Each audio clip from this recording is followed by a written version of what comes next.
Exercício 15, letra A.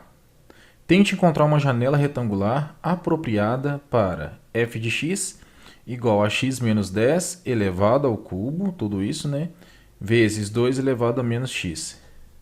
E letra B diz que você precisa de mais uma janela. Por quê? Vamos analisar essa questão. Então, primeiramente, letra A, f de x é igual a x menos 10, tudo isso elevado ao cubo, que multiplica 2 elevado a menos x. Isso aqui, né, a gente avaliando essa função, a gente pode chegar no seguinte consenso. F de x vai ser igual a x menos 3, tudo isso elevado ao cubo, x menos 10, né, tudo isso elevado ao cubo, vezes todo número elevado a um número negativo, né, ele se torna o inverso desse número elevado ao expoente normal. Então vamos lá.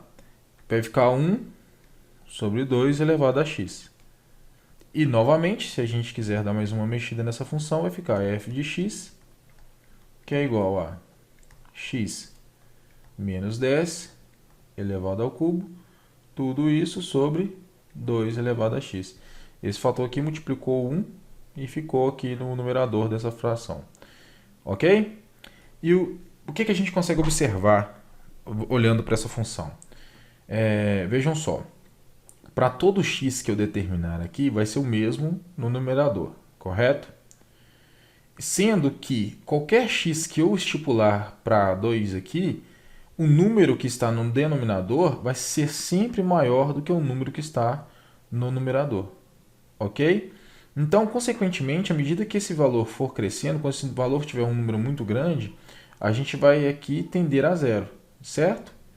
Para que a gente consiga analisar isso melhor, vamos lá no GeoGebra para a gente ver o que essa função aqui vai nos dar. Vamos lá. Já estamos aqui. Coloquei a função.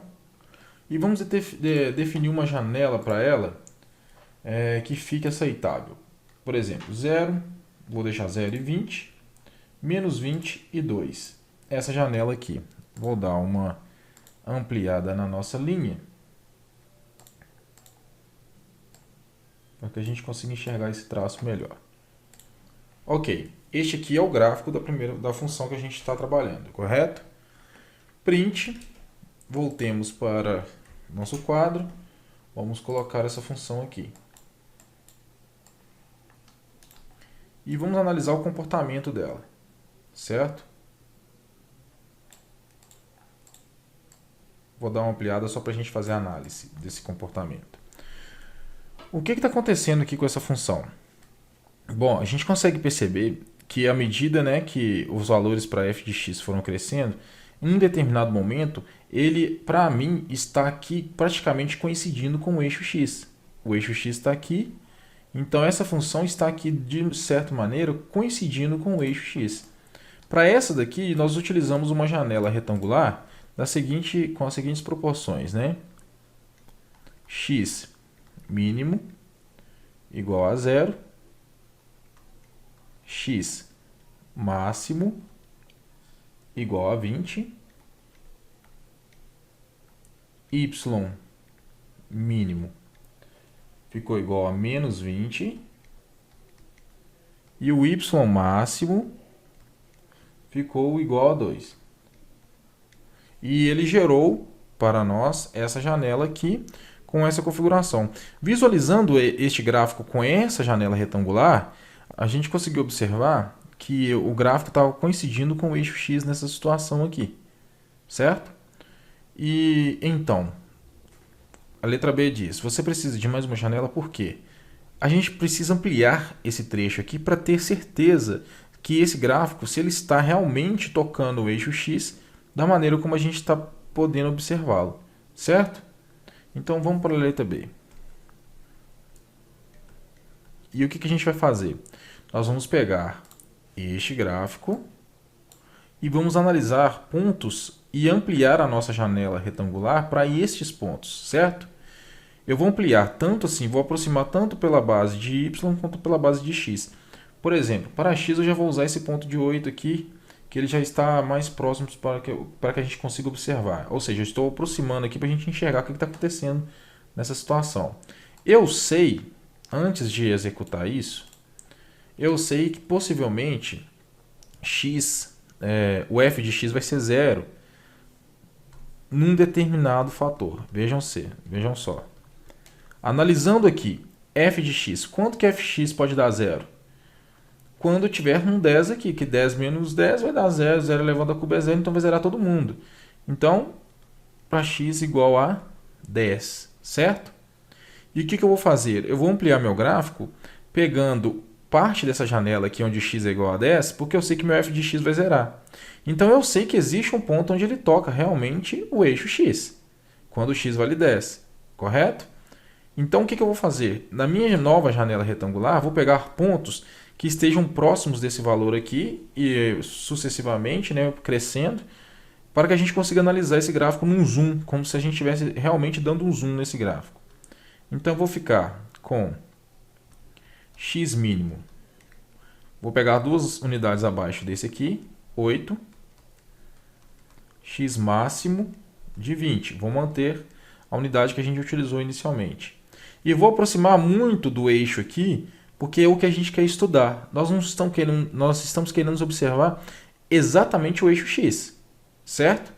Se a gente está querendo observar o eixo x, a gente tem que ficar bem perto dele. Então, o que nós vamos fazer? 0,0, vou colocar bem próximo possível, 0,5. Então, x mínimo e 0,005 para x máximo. Eu estou tendendo quase a zero, mas eu quero ficar bem próximo do eixo para a gente entender o comportamento dessa linha. Lembrando, são valores que eu acredito como aceitáveis e que outras pessoas também podem acreditar. São valores que eu me sinto confortáveis de estar utilizando para definir se a gente vai precisar de outra janela, que é o que a letra B está perguntando. Mas vocês têm total liberdade de usar valores diferentes desses, desde que tenha coerência naquilo que você está buscando. Correto? Voltando. Vamos lá no GeoGebra. Definindo os novos valores aqui, 8 e 20.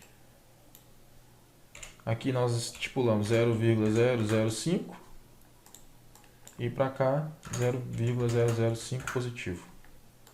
E assim a gente tem a nova configuração do gráfico.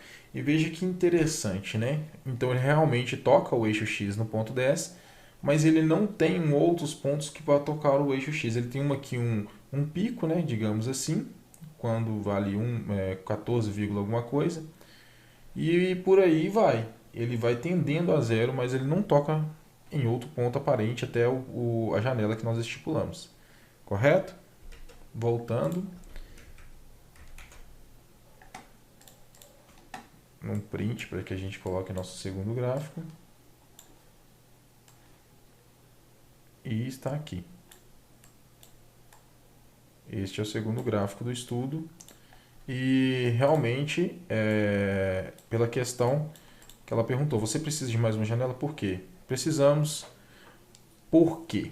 Porque aparentemente a primeira janela nos deu uma informação falsa sobre o gráfico. A gente achou que o gráfico ele era uma função que ele coincidia com o eixo x, e na verdade não é.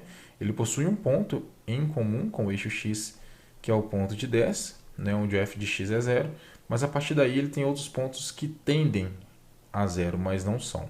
Ok? Então, até o próximo.